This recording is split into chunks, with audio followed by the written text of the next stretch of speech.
Okay, so just let's move ahead and learn more about resumes. Okay, so we have just learned about keywords and how to find them. Now, next mistake that people do is they rate themselves on the resumes. My dear friends, how can you rate yourself on a particular skill? That means you are advertising that out of 5, I am 4. So please don't select me because I am not confident in my own skill. And I know that. You're advertising yourself at first, then you're telling that person that I'm 4-star only in that particular skill. So please don't hire me. That is what you want to tell?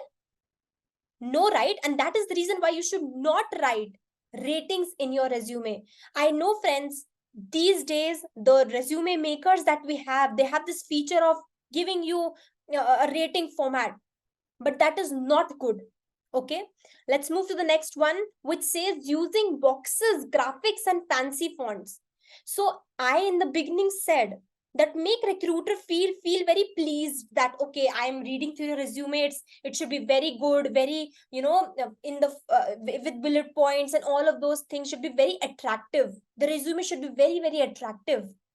But friends, that does not mean that you need to add fancy fonts, that you need to add boxes and graphics, that if you like reading music or you have made, a project with Node.js, you're putting up an icon of Node.js. No, your ATS will not be able to read through that boxes. I know all of you are developers, so you should know those things, that this is a software that is designed and you don't know actually who has designed this software. Does it read through the boxes? Does it read through the graphics or not?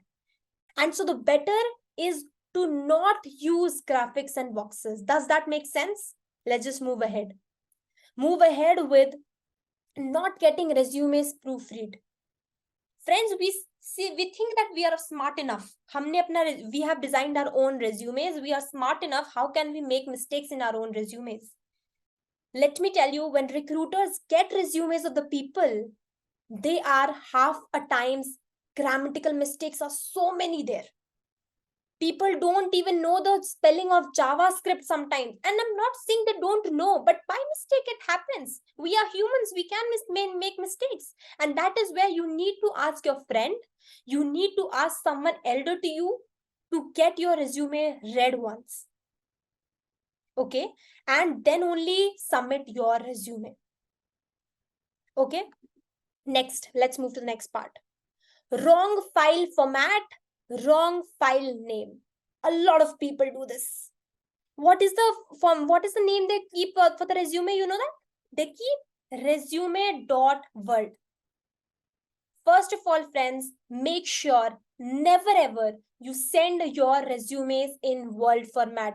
People are sending their resumes in Excel format.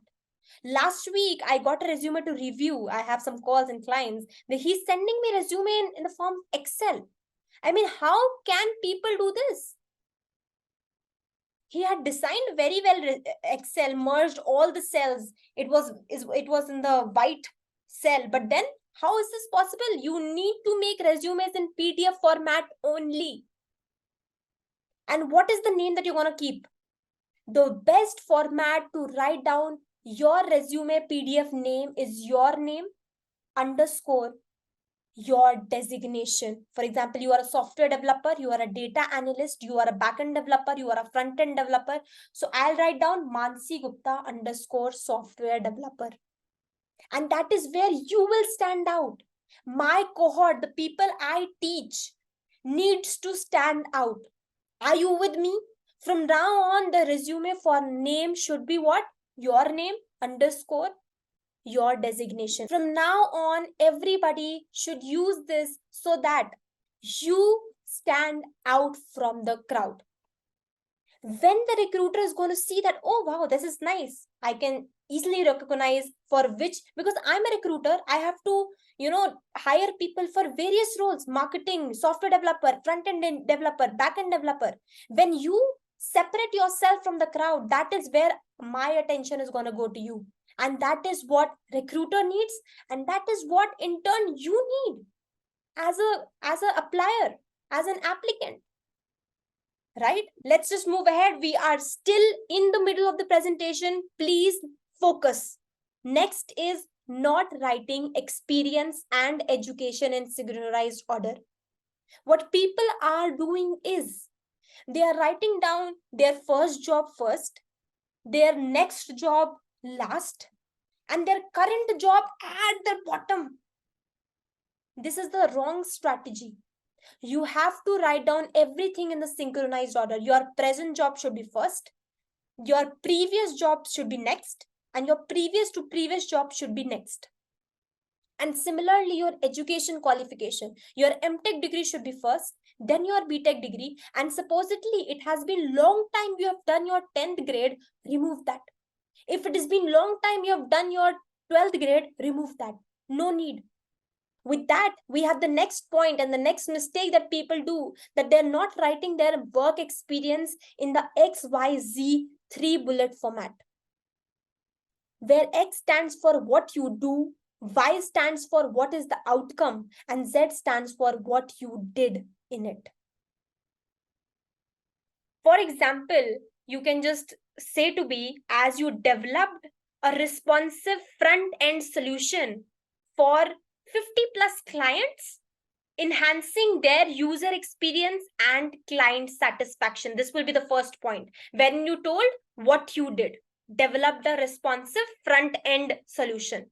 Second will be, what was the outcome? Outcome was you optimize the backend processing by reducing, maybe you can just write down 40% through Python and SQL. And how you did it? You led the team by optimizing the code and reducing the response time by 20%.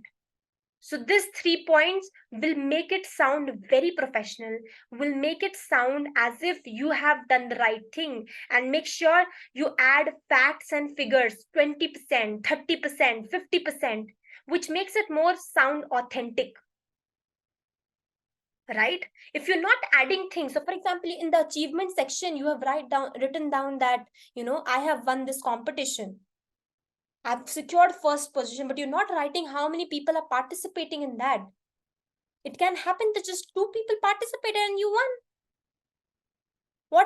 How does that make sense? But if you write down that 1,500 people participated or 1,000 people participated, but you won, that makes sense. Do you think it is difficult to write down work experience in XYZ format, because framing the sentences will take up time, then numbers will take up time, then how to analyze, how to frame the sentences, and for that I've got you a ChatGPT prompt which can help you do that. So take a screenshot right away to make and write the work experience in the 3 bullet format. I've already done that. You can just take the screenshot right away. Are we done? Have you taken the screenshots, guys? So we have done with the mistakes. Friends, recruiter will see the resumes when your resume is going to be scanned through ATS first. And that is where you need to have a ATS friendly resume format. The best resume ATS friendly, which is first one is that you can use is Harvard's resume template. Okay, that one is very good. It works very well. The second one is good, wherein you can just make things in the points. You can download these on Google, friends. These are all almost available on Google. And the second one is the One Consulting's this resume format, which is very, very, very, very special. This one works really well. It is ATS friendly, and you can just put down all your information right in this resume and you can submit it down. Friends, as you can see here, there is no paragraphs. Everything is very, very simple. There is no fancy fonts, there is no photograph, and that is absolutely not required. I don't know why resume makers today are there, which are giving you a lot of graphics, a lot of colors. If you want, you can just make things, this thing into blue or maybe green, but not more than that. Keep your resumes very simple. Work on your skills part. People are not getting jobs because they sometimes don't have skills. They have made their fantastic resume, but their skills are not there. And there's sometimes when people have lot of skills, but they don't have the right resumes. And that is where you can make difference. And with that, I'm going to give you a website which can give you the feedback in 30 seconds. resumeworded.com. Friend, this website is a bliss. Let me tell you, this website gives all the solutions in one place. If you do not have the right action words, it will let you know. If you do not have right facts and figures, it will let you know. If you do not have the right format, if you do not have the right bulleting, everything will be there in this website. Go check it out. Go, first of all, after this session, go to your resumes, make the considerable changes that we have talked about in the session today, and do those changes.